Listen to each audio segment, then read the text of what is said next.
they're doing this in the context of basically a global gender war, right? I mean, it's been going on for a long time, but there's been a lot of discussion over recent weeks of a global gender divide that's emerging. But I'm sure it's just happening naturally. There's nobody behind it. It's not a conspiracy. It's completely organic, Mike. Of course, this is just emanating up from the ether. Like, there's nothing behind it at all. But it is quite a remarkable split, and it's all down the middle between male and female. And what we're seeing is that women are much more liberal than men, much more likely to vote for left-wing parties than men. And as you say, it's not naturally occurring. It's being driven by the actions taken by organisations like MLMS, Freud Communications, Tortoise Media. Basically, the whole mainstream media, the entire cultural narrative has been geared up to deliver this divide. Yeah, just yet another divide. We talked about the young and the old, talked about gender divide. We talk about the religious dynamic they've introduced into this, but also it is about race. And actually, the last time I think we spoke about My Life, My Say was that to highlight that Dr. Shola Moshe Shagbimimu, yeah, I think I got that right, actually spoke at their launch event, interestingly. And she's a big critic of Israel, apart from she probably isn't a big critic of Israel behind closed doors, because she was quite happy to go along to this this launch event back in 2021 to talk alongside Reverend Al Sharpton. And Al Sharpton is one of the biggest race grifters of the past 50 years, basically, you know, extremely divisive figure in the United States. And you can see him here arriving into the UK to meet Lord Simon Woolley of Woodford, which is where I live. So he's my lord, I suppose. And he's now actually principal of Homerton College in Cambridge, where he's personally leading efforts to further radicalise students. And we can see him here speaking at the Cambridge Union last week. I want to take you back 30 years, if I may, because 30 years ago, I was an up-and-coming activist fighting for social and racial justice with Operation Black Vote. Back then, there were 4 Black, Asian and minority ethnic MPs. Now, there are 64. With a black and brown cabinet and a brown prime minister. But that's the good news from 4 to 64. The bad news, I think you know where I'm going to go with this. Not all our skin folk are our kinfolk. You know, actually, joking aside, it breaks my heart, as a matter of fact, to see black and brown faces standing on the cliffs of Dover, saying to the most vulnerable people on the planet, we don't want you. So according to Lord Woolley, your skin colour should define your political opinions. Yeah. And he is actually one of the most active and one of the worst dividers in the country at the moment. And we're going to see these intersectional fault lines between races, religions, genders, the different generations in the country, opened up as much as possible by these people this year. And it's our job as concerned and active and engaged citizens to put the pieces back together and to unite the country. With a view to a clash of civilizations, perhaps. But anyway. Well, we shall see. Let's see. Yes. Okay, let's move on. If you like what the UK Column does, you'd like to support us, the options to help us out are at support.ukcolumn.org. We can only do this with your assistance, so thank you to everybody that has helped us. If you can join that group, then please do so. You could share material you find on the various platforms, especially ukcolumn.org and ukcolumnextracts.co.uk. And don't forget, we have lots of stuff on the shop for you to have a look at if you would like to. Now, a quick reminder that yesterday's interview on mind control with Jason, with Christoph, went out 1 p.m. That is now, the archive of that is on the UK Column website if you'd like to go and have a look at it. And on Sunday evening this week, beginning at 4 p.m., we have a symposium on the World Health Organization entitled Rushed Pandemic Agreements, Who Benefits, with David Bell, Sylvia Berent, and several others. So do join us for that, 4 p.m. on Sunday.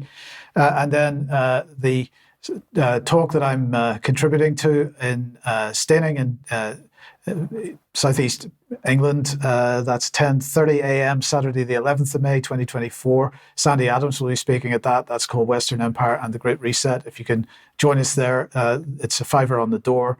you'd be very, very welcome. Now, I'm delighted to say that we're joined by Matt Campbell and Piers Robinson, but we'll speak to Matt first. Welcome back to the UK column, Matt. Now, you have been on to talk about particularly your brother who passed away in the North Tower on September the 11th, 2001. And you've been aiming to get an inquest reopened into that death for quite a long time now, and being rebuffed fairly firmly by the establishment. What's the update? Because the last time you were on, you were attempting to raise money to bring further court action. Give us the update and where you're at with it. Yeah, so we did a crowd funding appeal, which probably lasted about 6-7 weeks, and we managed to raise sufficient funds in order to challenge the Attorney General's decision through the process of a judicial review.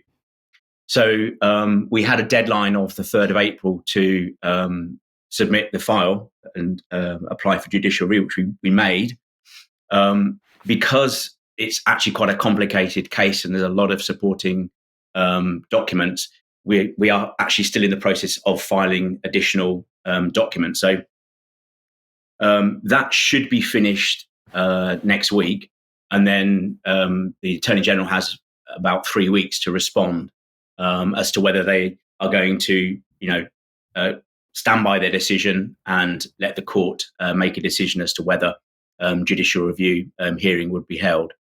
And so, yeah, apart from us just finishing off the final submission next week, by the end of May, we will know, which path the Attorney General wants to take, whether they're going to capitulate, whether she's going to capitulate and essentially sign a consent order saying, we back down, or whether they're actually going to, say, we're going to meet you in court.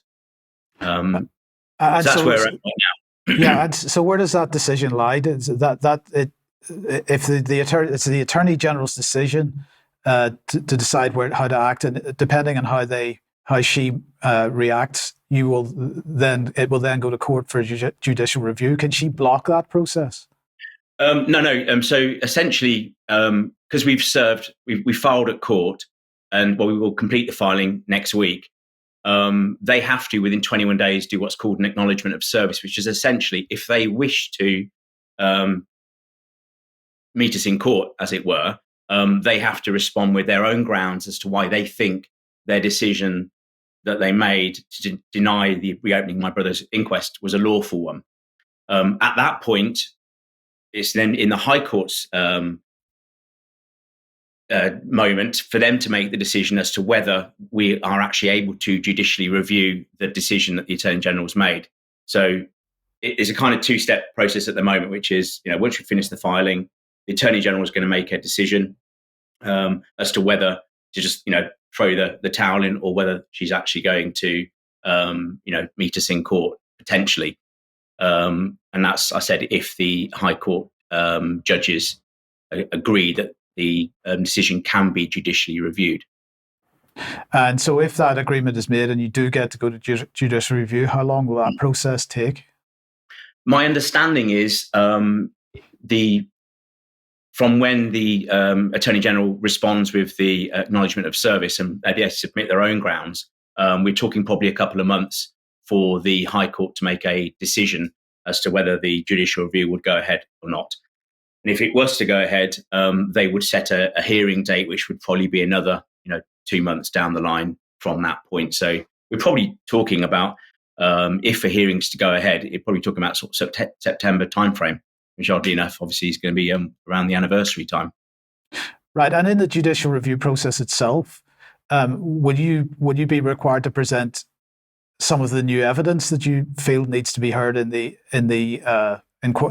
final inquiry, or what's the decision going to be based on? It's mainly points of law rather than the actual evidence. I mean, it's obviously part of our grounds for arguing that the Attorney General's made an unlawful decision. But I mean, essentially, it's looking at, did they, from the High Court's position, did the Attorney General correctly apply the various tests they're supposed to apply, and was their decision lawful? So we're actually really attacking, was it a lawful decision that they made within the powers that the Attorney General has? So it does involve the new evidence, but at this phase, it's more focusing on the legal decision making of the Attorney General. Yeah, and I mean, Matt, just to finish off, I mean, you have shown incredible tenacity and determination in this, and I think it's a great demonstration of what's required in these types of situations. In fact, in any kind of situation of this type, you just got to keep going, and so you are making progress at this stage. I mean, yes, you've got to keep going. I mean, it's lawfare. I think they try and push things out. It's just the way a lot of these kind of cases go. That's not to say that we can't. We should be winning on paper at every single stage. We shouldn't have to keep fighting. But unfortunately, that's what we're having to do here. Is it positive? Well, the first refusal that the Attorney General gave us last summer, we did a similar process. We applied. We were preparing to apply for judicial review, serve the grounds on the Attorney General, and to the extent that they just went, we're going to lose. And they, within their rights, made another decision, which again, they've said no. But to be honest, the grounds or the reasoning they've put in their very sort of brief letter isn't much better than what they gave us in September before. So, I have every confidence that, on paper, we win this, which is obviously why we're taking it to court in the first place. Yes. Taking it to court, just say. Yeah, brilliant. Well, I mean, we wish you all the best with it, and so on. But Piers, let's welcome you to the program. And at the weekend, there will be a showing of Peace, War, and 9/11, featuring Graham McQueen, who passed away some time ago. But you will be attending, and Matt will be attending as well to take part in a Q&A. Yes, that's correct. International Centre for 9/11 Justice, as part of essentially the commemorations of Graham's passing last year, we've got a whole series of events. There's one in Boston, there's this event in Bath, and the film Peace, War, on 9/11 it was directed by Ted Walter, who's in charge of IC 911, International Centre for 9/11 Justice, and the film documents essentially the life and the work of Professor Graham McQueen. He's one of the key researchers in the field of essentially 9/11 truth, it's sometimes labeled, but essentially the academic research community who were courageous enough to actually engage with what had happened on 9/11. And of course, Graham did powerful work on the anthrax attacks, which occurred immediately after 9/11, which were connected to 9/11 as part of that deception. And so it's a brilliant film. It's a very powerful, very moving film, and we'll be screening that at the Chapel Arts Centre in Bath. Doors open at 6:30, and then we have got built around the film. I'll be giving a talk at the start, just for 20-25 minutes to the audience, essentially about the work of the International Centre for 9/11 Justice. We're an organisation who is involved in essentially generating new research in relation not only to 9/11, but also to the broader issue of propaganda and deception and what I call structural deep events, including COVID-19. And so we're an organization set up to do research, also to support, as we are with the Campbell family, legal moves by families trying to get justice and accountability for 9/11. And we're also involved with essentially educating the public about the body of knowledge which has been established over the last 20 years on what happened on 9/11. And so I'll give a little bit of a talk about what we're doing in IC 911 to the audience, and then just spend 10-15 minutes really running through the parallels between 9/11 and COVID-19. These are what I, in sort of academic terminology, called structural deep events, but these are events which are instigated, manipulated by elites for political purposes in a very big way. And so I'll be talking about, through some of the parallels that there are between the two events. We have hidden agendas, some not quite hidden agendas, especially in the case of COVID-19. We have large volumes of propaganda. We have instigation of events, criminal activity, the involvement of the deep state or the intelligence services. And I'll be mapping out some of these parallels that there are between the two. And this is based on what I'm doing at the moment for the International Centre for 9/11 Justice. And then once we'll have the screening, I think starting at 7:30 with the film, and then in the closing half hour, 45 minutes after the film, we'll have a Q&A session, which will primarily be people will ask me questions, but it's really orientated at Matt, and for Matt to talk to the audience about the legal process, the legal battle that he's involved in, and then going into some of the details. So, we're hoping it's going to be a good, friendly evening. It'll be nice to sort of meet people if people can make it out to the Chapel Arts Centre in Bath. That's essentially all I have to say, and just to encourage people to come along. I think you have the details for the event on your website. I've got it on my Twitter, top of my Twitter feed is an advert for the event and so on, so people can readily find out where it is and so on. Absolutely. So it's on screen at the moment, and then we will have it details in the show notes after the program. So Piers and Matt, thank you very much for joining us. Matt, congratulations on the progress you're making. We hope you have success in the coming weeks, and we'll let everybody know as this story develops. So thank you both for joining us today. Okay, let's move on. And